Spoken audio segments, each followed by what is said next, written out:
في مرار طافح منتشر في المجتمع عمال يقول اتطلقي منه، اخلعيه، عيشي حياتك، انفدي بجلدك، ارمي له العيال.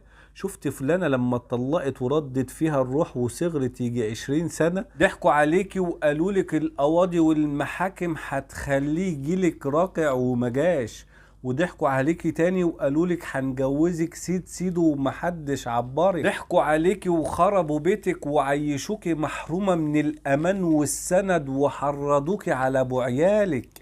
ضحكوا عليكي وضيعوا ولادك ودخلوهم المحاكم وحافظوا هم على بيوتهم وأزواجهم وربوا عيالهم وخدوك درس وعبرة ليهم. ده كان مستحيل يحصل في حياتك لو ما كنتش سمحت لحد يتدخل فيها، لو ما كنتش خرجت أسرار بيتك وخليتيها مشاعل اللي يسوى واللي ما يسواش. هم ضحكوا عليكي وكل واحد فيهم انشغل في حياته ومحدش بقى فضيلك، وشلت الليلة لوحدك وبقيتي ملطشة الدنيا، بس كل ده كان بمزاجك، محدش اجبرك عليه، فطبيعي تتحملي عواقب تصرفاتك لوحدك. هو خراب البيوت بالسهل كده؟ هو معنى الزواج ان ربنا شرعه علشان نعمر بيه الارض وكل نفس تسكن لشريك حياتها؟ بقى الموضوع هين كده على الناس ومستهزئين بيه؟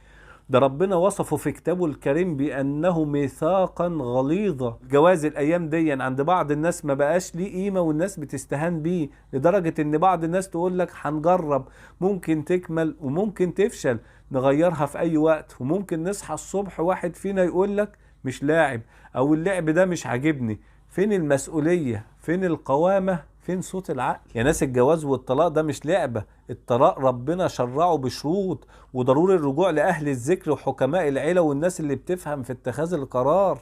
مش كل مشكلة هتقابل الأزواج هيتطلقوا على طول، مع العلم إن في طبعا حالات الطلاق فيها هو ده الحل الأمثل، لكن كل بيت ربنا يعلم بحاله، في أزواج مفترية أو حصل خيانة أو قهر أو ظلم، وبرضه في ستات مفتريين ونكديين وشكاكين. طبعا مش هنعمم، ولا ينفع ناخد حالة ونطبق الحل بتاعها على غيرها، لأن في بيوت أصحابها متدمرين نفسيا من سوء المعاملة بتاعت الطرف التاني. محتاجين نحكم صوت العقل ونسأل ناس متخصصة بتفهم في الموضوع ده، ونحافظ على الأمانة اللي معانا، ونسأل نفسنا احنا بنعمل اللي علينا ولا لا؟ هل كل زوج وزوجة بتحافظ على حقوق الطرف التاني ولا لا؟ ولو في أولاد هل احنا محافظين على حقهم انهم يتربوا في بيت متزن في احترام بين الأب والأم؟ ونصيحة ليك، حافظ على زوجتك وافهم احتياجاتها، هي بنت ناس كانت متهنية في بيت أهلها قبل ما تدخل